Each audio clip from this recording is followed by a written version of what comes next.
Hello, my name is Leah Litvin. I'm a clinical psychologist and founder of PsyCapps. Today we're focusing on enhancing personal relationships. In times like these, good personal relationships are so important. But because of social distancing, it could be that we feel like we're losing touch with people that are really important to us. Or on the contrary, we're locked 24/7 with our loved ones, and that can be a strain on the relationship as well. My guest for today is Dr. Duana Welsh, clinical psychologist and author of 2 international best-selling books about relationships, Love Factually. And if I'm completely honest, I might not be dating the man of my life right now if I hadn't read her book on time. Thank you so much, Duana, for joining us today on day 4 of the Clear Resilience Challenge. Well, I'm not actually a clinical psychologist. I'm a developmental psychologist. So I was really doing a lot of research. And when I was getting my PhD, it occurred to me that I was pretty good at my job and I was terrible at finding a good partner. So I began to ask if there were any other scientists out there who had potentially studied intimate relationships. And there were quite a few of them going back as long as, at that time, 40 to 50 years. So I started keeping a journal to help myself. And that turned into my master plan, which turned into a happy marriage, which turned into my books. Well, congratulations. So I'm sure you can help us today for our challenge. These are a little bit unusual times and a bit unsettling times, and a lot of us are kind of stuck in self-isolation or quarantine with friends or family members who we dearly love. What can we do to foster healthy relationships while being sitting on top of each other all the time? Yeah, I really felt this question. This resonates with me in my own living circumstance. So there are a couple different things you can do. One of them is start with self-care. If you're in a bad mood, that is going to translate to other people around you. So make sure that every day you think of something you're grateful for. Every day you think of a way to move your body, whether indoors or outdoors. If you can safely get outdoors, do so. I mean, nature bathing, forest bathing is a thing. It really does work. Ask yourself what aspect of normal you're going to let go of today, and ask yourself, how are you going to invite some sort of beauty into your life every day? I would start there, and then I would work on my relationships. And I would be thinking about your relationships, whether they're relationships with the people you live with or anyone in your life. Think of them as a bank. So, if you have a bank account, you can put money in and you can get that same amount of money out before you're broke. You don't have anything. But in relationships, it's actually a little bit different than that. It turns out that just to hang on by our fingernails, we need to put 5 times as much money in as we take out in order to avoid being flat broke. And if we want to be happy, we need 20 times as much money in the bank as what we take out. And so the way we need to think about our relationships is right now, add as many positives as you can. Compliment the people in your life. Say nice things to the people in your life. Tell them that you're grateful for them. Try to focus on what's going right. And then there's complaining. So tell us about complaining. What is about complaining? It turns out that more than 35 years of studies with couples found that, of course, some couples are happy and some couples not so much. And it turns out that all these couples, whether they're happy or not, they have differences. And yet some of these couples are happy and some of them aren't. So what gives? Well, it turns out it's how they're addressing those differences. So happy couples address the differences in a way that allows them to do better and better with each other instead of worse and worse. And unhappy couples, the way they argue and fight actually turns the method of arguing and fighting into the central problem of the relationship. So I'm going to teach you right now how to have a disagreement that makes the relationship, whatever relationship, I don't care if it's with your mom, your dad, your partner, your friends, whoever it is, it'll make the relationship better, guaranteed. Okay, tell us more. Here's the formula. I felt blank when blank event happened, and I need blank. So I felt frustrated when the trash wasn't taken out and I need you to do it now, please. And what would the toxic version of that be? You're a jerk. You never listen to what I say. I told you to take the trash out. Idiot. Just go away. I hate you right now. Okay. That's an extreme toxic version. But here's what you're doing with that nice little statement of, I felt blank when blank event happened and I need blank. What you're doing is you're keeping the focus on you and your feelings instead of them and their failings. Notice that I didn't say I felt rage. You also want to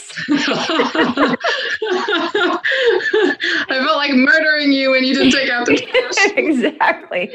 Or I felt like you were a jerk. That's not a feeling. Yeah. You want to keep the statement a real feeling, and you want to keep it focused on this time and place, not like every time and place. You always do this. Mm-hmm. Yeah. I felt blank, a low valence word. I felt frustrated. Yeah. I think that's actually quite a powerful tool. It's very simple, but it changes the communication. I think, like you said, communication is really key, the way things are said.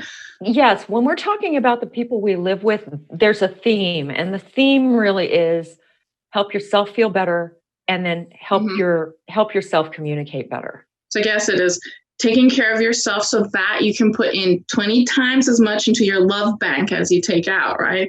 And then, the way of complaining productively. Taking a step away from complaining into a little bit of a nicer realm, a lot of people that went into quarantine might have just met someone really special that they like, that, they have a crush on, or that they started a romantic relationship with.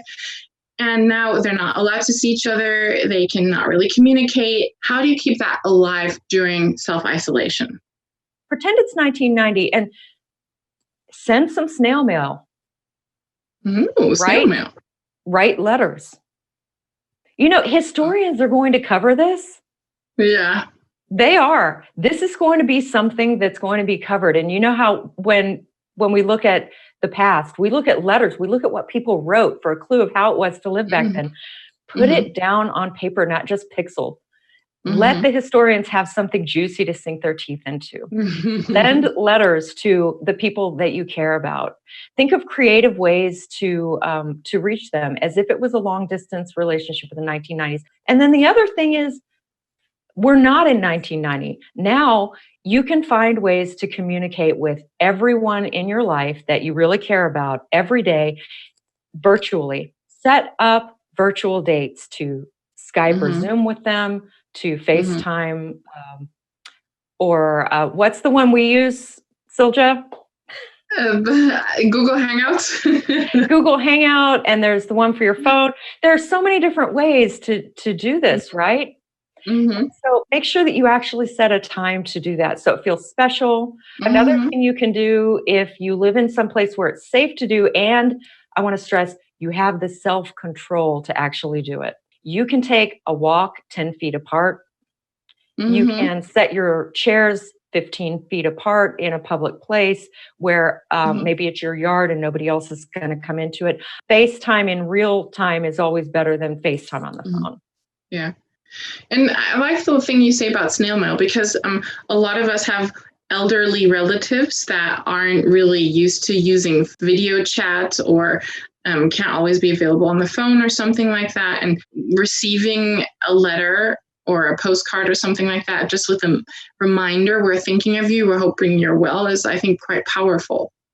It is. And older people are especially touch deprived right now. I know that right now some people are going to the assisted living facility or the elder care home where their loved one is, and they're calling the staff and saying, please bring my grandmother out to the balcony at this time. We will be standing down below, holding up signs, clapping our hands, waving to her, so that she feels like she at least got to see you in person, because a lot of older people, they're not good at the technology. Of course, less neglect, I guess, because you have to make sure they're fine. I mean, that worst case scenario. Is there any way in a touch deprived situation to be able to self-massage in a healthy way or something like that you can do as not to get sick? It's apparently very good for your immune system as well to be hugged and, be loved. It is. If you live with anyone at all, and I include animals here, Ah, my kitties. So my one cat was like, what's happening? If you live with anyone at all, hug them. And specifically, I believe I was reading it's 4 or 5 times a day that's optimal for your health that you need a hug, preferably with a human who will hug you back. If you don't have that situation, hug yourself. Make sure you have a shower every day. I've noticed that that's helped me somewhat. I would recommend just trying it for a few days and just seeing if that works for you. Okay. Your life is your own experiment, so why not try it out? Yeah, exactly. Figure out what makes us happy and then do more of that. Yeah. Thank you so much for coming to the end of our time. But is there like one last thing that you would like to send into the world as a tool or a message of love or anything like that for our watchers? Absolutely. We've got over 60 years of outstanding science to guide all relationships now. And if I had to summarize all of it in one sentence, here it is. If you can find and be someone kind and respectful, your relationships will go well. And if you can't, they won't. Thank you very much, Doina. Thank you very much, Silja. Thank you. Bye. Bye. Just to summarize, the relationships that we have with the people close to us are really important to nurture and to maintain. As an exercise, why not reach out to someone that you haven't contacted in a while and tell them you care? Or maybe find a way to show your appreciation or give them a hug. Try snail mail. To get access to the full exercise, just go to our website. Our link is in our bio. Thank you and take care.